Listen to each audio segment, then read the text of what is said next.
Hello friends, ఈరోజు ఈ వీడియోలో NEET PG 2025 all India quota round 1 counselling సంబంధించి final seat allotment result current events లో ఎంసీసీ అఫీషియల్ వెబ్సైట్ లో రిలీజ్ చేశారు. ఇదే మనకి రౌండ్ 1 కి సంబంధించినటువంటి final seat allotment list total గా 1301 పేజెస్ లో మనకి అవైలబుల్ గా ఉంది. అయితే ఇప్పుడు రౌండ్ 1 లో ఎవరికైతే సీట్ అలాట్మెంట్ వచ్చిందో ఆ స్టూడెంట్స్ కాలేజెస్ లో రిపోర్ట్ చేయడానికి last date December 1 evening 4 PM వరకు మాత్రమే మీకు అవైలబుల్ గా ఉంటుంది. అయితే మీరు గమనించవలసిన విషయం ఏంటంటే, మీరు కాలేజెస్ లో రిపోర్ట్ చేయడానికి వెళ్ళినప్పుడు టోటల్ 1 డే పడుతుంది మొత్తం రిపోర్టింగ్ ప్రాసెస్ కంప్లీట్ అవ్వడానికి. అయితే ఇప్పుడు మీరు కాలేజెస్ లో రిపోర్ట్ చేయడానికి వెళ్ళినప్పుడు ఏ ఏ డాక్యుమెంట్స్ తీసుకుని వెళ్ళాలి, పేమెంట్ ఎలా చేయాలి, దీనికి సంబంధించిన వివరాల కోసం నేను శాంపుల్ గా ఒక కాలేజ్ గురించి మీకు చూపిస్తూ ఉన్నాను. ఇది రాజరాజేశ్వరి డీమ్డ్ మెడికల్ కాలేజీ. మీరు వెబ్సైట్ ఓపెన్ చేసినప్పుడు అడ్మిషన్స్ ట్యాబ్ ఉంటుంది. ఈ అడ్మిషన్స్ లో యూజీకి సంబంధించిన డేటా ఉంటుంది, అలాగే పీజీకి సంబంధించిన డేటా కూడా ఉంటుంది. మీరు పీజీని క్లిక్ చేస్తారు. క్లిక్ చేసినప్పుడు ఇక్కడ పీజీ అడ్మిషన్స్ 2025 to 26 అని ఉంది. ఇవన్నీ కూడా మీరు ఒకసారి ఓపెన్ చేసి చూడండి. అంటే కాలేజీ ప్రొఫైల్ ఇచ్చారు, అలాగే లిస్ట్ ఆఫ్ డాక్యుమెంట్స్ మీరు ఏమేమి సబ్మిట్ చేయాలి, అంటే ఒరిజినల్స్ ఏమేమి సబ్మిట్ చేయాలి, అలాగే జిరాక్సెట్స్ ఎన్ని సబ్మిట్ చేయాలి, అలాగే మీరు ఎన్ఆర్ఐ కేటగిరీలో పార్టిసిపేట్ చేస్తుంటే ఎన్ఆర్ఐ డాక్యుమెంట్స్ ఏమేమి సబ్మిట్ చేయాలి, నెక్స్ట్ ఫీజు ఎలా కట్టాలి, దీనికి సంబంధించిన డీటెయిల్స్ అన్ని కూడా మీకు అవైలబుల్ గా ఉన్నాయి. సో ఇలా మీకు ఏ కాలేజ్ లో సీట్ అలాట్మెంట్ వస్తే ఆ కాలేజీ వెబ్సైట్ లోకి వెళ్ళి మీరు ఇలా అడ్మిషన్స్ ట్యాబ్ లో ఉన్న డీటెయిల్స్ ని జాగ్రత్తగా చూసుకోవాలి. అయితే మీకు ఒకవేళ ఆల్ ఇండియా కోటా కేటగిరీలో ఫ్రీ సీట్ వచ్చింది అనుకోండి, ఆ స్టూడెంట్స్ మీరు గవర్నమెంట్ కాలేజీ అఫీషియల్ వెబ్సైట్ లోకి వెళ్ళినప్పుడు అక్కడ స్టేట్ కోటాకు సంబంధించిన డీటెయిల్స్ ఉంటాయి, అలాగే ఆల్ ఇండియా కోటా కౌన్సిలింగ్ కి సంబంధించిన డీటెయిల్స్ కూడా ఉంటాయి. రెండు సపరేట్ గా ఉంటాయి. సో మీరు తీసుకోవాల్సింది కేవలము ఆల్ ఇండియా కోటా కౌన్సిలింగ్ కి సంబంధించిన డేటా మాత్రమే. సో మీరు ఏ సర్టిఫికెట్స్, బాండ్స్, ఎఫిడవిట్స్, అమౌంట్ ఇవన్నీ కూడా జాగ్రత్తగా చూసుకోండి. అలాగే ఇక్కడ పేమెంట్ ఎలా చేయాలి అనే దానికి కూడా వీళ్ళు ఇలా అంటే వాళ్ళ యొక్క బ్యాంక్ అకౌంట్ డీటెయిల్స్ ఇవన్నీ ఇస్తారు. లేదా కొన్ని కాలేజెస్ లో కేవలం డీడీ మాత్రమే తీసుకోండి అంటారు.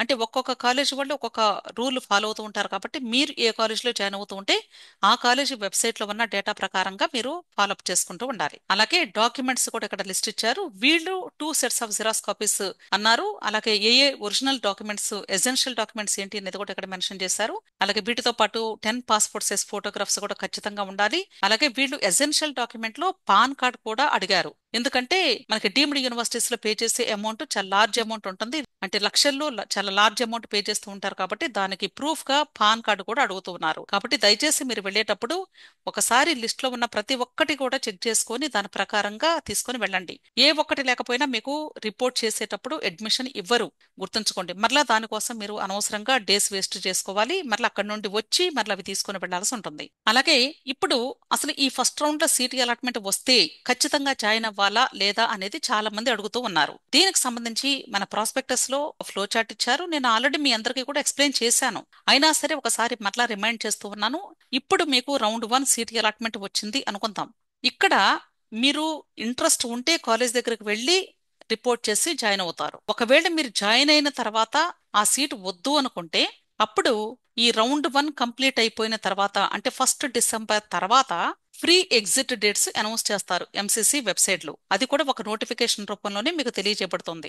ఆ డేట్స్ లో మాత్రమే మీ యొక్క సర్టిఫికెట్స్ తీసుకొని మీరు ఈ సీట్ క్యాన్సిల్ చేసుకొని ఒకవేళ మీకు ఎక్కడైనా స్టేట్ కోటా కౌన్సిలింగ్స్ లో సీటు వస్తే వెళ్ళిపోవచ్చు. ఇది కేవలము వాళ్ళు ఇచ్చినటువంటి డేట్స్ లో మాత్రమే తీసుకోవాల్సి ఉంటుంది, గుర్తుంచుకోండి. అలాగే మీరు జాయిన్ అయిన తర్వాత ఒకవేళ ఇంకా బెటర్ కాలేజ్ వస్తుందేమో ట్రై చేయాలి అనుకున్నట్లయితే సెకండ్ రౌండ్ అప్గ్రేడేషన్ కి వెళ్లే అవకాశం ఉంది. ఓకే, సో ఇది జాయిన్ అయినటువంటి స్టూడెంట్స్ కి. అసలు ఈ రౌండ్ 1 లో సీటు వద్దు, మేము జాయిన్ అవ్వము అంటే మీరు జాయిన్ అవ్వాల్సిన అవసరం లేదు. ఎందుకంటే ఇక్కడ మ్యాండేటరీగా ఖచ్చితంగా జాయిన్ అవ్వాలని ఏం చెప్పటం లేదు. కాబట్టి మీకు ఇష్టం లేకపోతే మీరు జాయిన్ అవ్వకపోయినా కూడా ప్రాబ్లం లేదు. ఓకే, ఒకవేళ మీరు జాయిన్ అయ్యారు, సెకండ్ రౌండ్ లో అప్గ్రేడేషన్ వచ్చింది అనుకోండి, అప్పుడు మీరు అదే కాలేజ్ లో కంటిన్యూ అవుతూ ఉంటారు. మళ్ళీ థర్డ్ రౌండ్ కి అప్గ్రేడేషన్ కూడా ఉంది. గుర్తుంచుకోండి, రౌండ్ 1 నుండి రౌండ్ 2 కి అప్గ్రేడేషన్ ఉంది, అలాగే రౌండ్ 3 కి కూడా అప్గ్రేడేషన్ ఉంది. సో 2 times మీరు అప్గ్రేడేషన్ ప్రాసెస్ లోకి వెళ్ళొచ్చు.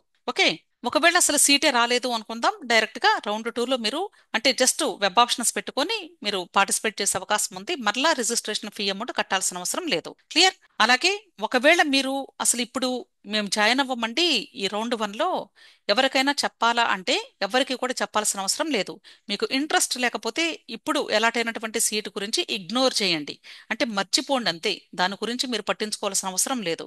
కాకపోతే ఇక్కడ నేను చెప్పే విషయం ఏంటంటే, మీరు సీటు వద్దు మేము రిపోర్ట్ చేయము అనుకునేటువంటి స్టూడెంట్స్ చాలా జాగ్రత్తగా డెసిషన్ తీసుకోవాలి. మీకున్నటువంటి ర్యాంక్ను బట్టి, ఇప్పుడు మీకు ఎలాటైనటువంటి సీట్ను బట్టి, ఇంతకు ముందు సంవత్సరంలో ఆల్రెడీ మీరు కట్ ఆఫ్స్ చూసుకునే ఉంటారు. మీకు సీటు వచ్చే అవకాశాలు ఎంతవరకు మీ స్టేట్ కోటా కౌన్సిలింగ్స్ లో కానీ లేదా వేరే ఏ ఇతర స్టేట్స్ లోనైనా వచ్చే అవకాశాలు ఉంటాయనేది మీకు ఒక అవగాహన ఉంది. కాబట్టి ఫస్ట్ మీరు సీటు వద్దు అనుకునేటప్పుడు ఎందుకు వద్దనుకుంటున్నారు అనేది ఒక పేపర్ మీద రాసుకోండి. అంటే ఒకవేళ స్టేట్ కోటాలో ఖచ్చితంగా వస్తుంది, లాస్ట్ ఇయర్ కట్ ఆఫ్ చూసాము మాకు వస్తుంది అనే ఓవర్ కాన్ఫిడెన్స్ లో మాత్రం ఎవరు కూడా సీట్ను వదులుకోవద్దని నా రిక్వెస్ట్. ఎందుకంటే ఎప్పుడు కూడా ఒకే మాదిరిగా కట్ ఆఫ్ అనేది ఉండదు.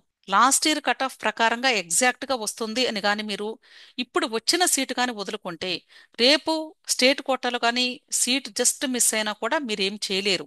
అప్పుడు ఈ సీటు పోతుంది, అక్కడ కూడా మీకు అవకాశం పోతుంది, ఒక రౌండ్ వేస్ట్ అయిపోయినట్లు మీకు అర్థం. క్లియర్? కాబట్టి నేను చెప్పే అడ్వైస్ ఏంటంటే, ఎవరికైనా సరే ఇప్పుడు మీకు ఆల్ ఇండియా కోటా రౌండ్ 1 లో మీకు సీట్ అలాట్మెంట్ కానీ వస్తే ఫస్ట్ కాలేజ్ దగ్గరికి వెళ్ళి రిపోర్ట్ చేయండి. ఎందుకంటే ముందు ఒక సీట్ ని మీరు హోల్డ్ చేసి పెట్టుకుంటే నెక్స్ట్ అప్గ్రేడేషన్ కి ట్రై చేసుకునే అవకాశం ఉంటుంది 2 రౌండ్స్ లో. లేదా ఇక్కడ నుండి మీరు స్టేట్ కోటా కౌన్సిలింగ్ కి కూడా పార్టిసిపేట్ చేసి అక్కడ సీటు వస్తే స్లైడింగ్ ప్రాసెస్ ద్వారా కూడా ఇక్కడికి వెళ్ళే అవకాశం ఉంటుంది. అర్థమైంది కదా? అంటే రౌండ్ 1 నుండి రౌండ్ 2 కి రౌండ్ 3 కి 2 ఛాన్సెస్ అప్గ్రేడేషన్ ప్రాసెస్ కి ఉంటుంది. అలా కాకుండా అసలు ఈ ఆల్ ఇండియా కోటా రౌండ్ 1 నుండి స్టేట్ కోటాకి వెళ్ళాలి అనుకున్నట్లయితే ఇక్కడ నుండి మీరు డైరెక్ట్ గా స్టేట్ కోటాలో మరలా రౌండ్ 1 నుండి రౌండ్ 2 రౌండ్ 3 ఈ 3 ఛాన్సెస్ పొందే అవకాశం ఉంటుంది. కాబట్టి ఫస్ట్ వచ్చిన సీటు జాయిన్ అవ్వండి, ఆ తర్వాత ఇక్కడ అప్గ్రేడేషన్ చూసుకోవచ్చు. ఇక్కడ మీరు స్లైడింగ్ ప్రాసెస్ ద్వారా ఆల్ ఇండియా కోటా నుండి స్టేట్ కి షిఫ్ట్ అవ్వచ్చు. అర్థమైంది కదా? కాబట్టి దయచేసి ప్రాపర్ డిసిషన్ రైట్ వేలో తీసుకోమని నా రిక్వెస్ట్ అండి.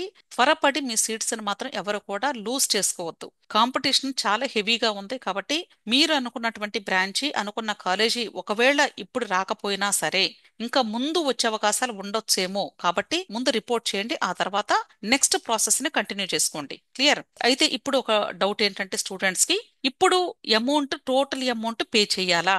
ఖచ్చితంగా రిపోర్టింగ్ టైంలో టోటల్ అమౌంట్ మీరు పే చేసి తీరాల్సిందే కాలేజ్ దగ్గరికి రిపోర్ట్ చేయడానికి వెళ్ళినప్పుడు. This is first point. Second point ఏంటంటే, ఇప్పుడు మేము అమౌంట్ పే చేస్తే మాకు అప్గ్రేడేషన్ వచ్చింది అనుకోండి, అప్పుడు ఈ అమౌంట్ మాకు వెంటనే ఇస్తారా? మొత్తం అమౌంట్ ఇస్తారా?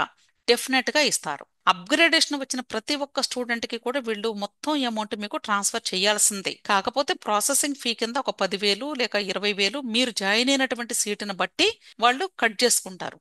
మిగిలిన అమౌంట్ మొత్తం ఇచ్చేస్తారు. ఓకే.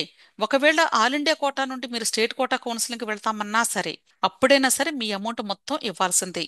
అయితే ఇక్కడ వీళ్ళు అమౌంట్ ని డైరెక్ట్ గా సెకండ్ అప్గ్రేడేషన్ కాలేజీకి ట్రాన్స్ఫర్ చెయ్యరు. మీకు మీరుగా కాలేజ్ దగ్గరికి వెళ్ళి మీ అమౌంట్ తీసుకొని అప్పుడు అప్గ్రేడేషన్ వచ్చినటువంటి కాలేజ్ దగ్గరికి వెళ్ళి ఈ అమౌంట్ మరలా పే చేయాల్సి ఉంటుంది. అయితే ఇక్కడ మోడ్ ఆఫ్ పేమెంట్ ఎలా చేయాలి? ఇప్పుడు మీరు all India quota round 1 join అయ్యేటప్పుడు మీ అలాట్మెంట్ ఆర్డర్ మీద నోడల్ ఆఫీసర్ నెంబర్ ఉంది, మొబైల్ నెంబరు.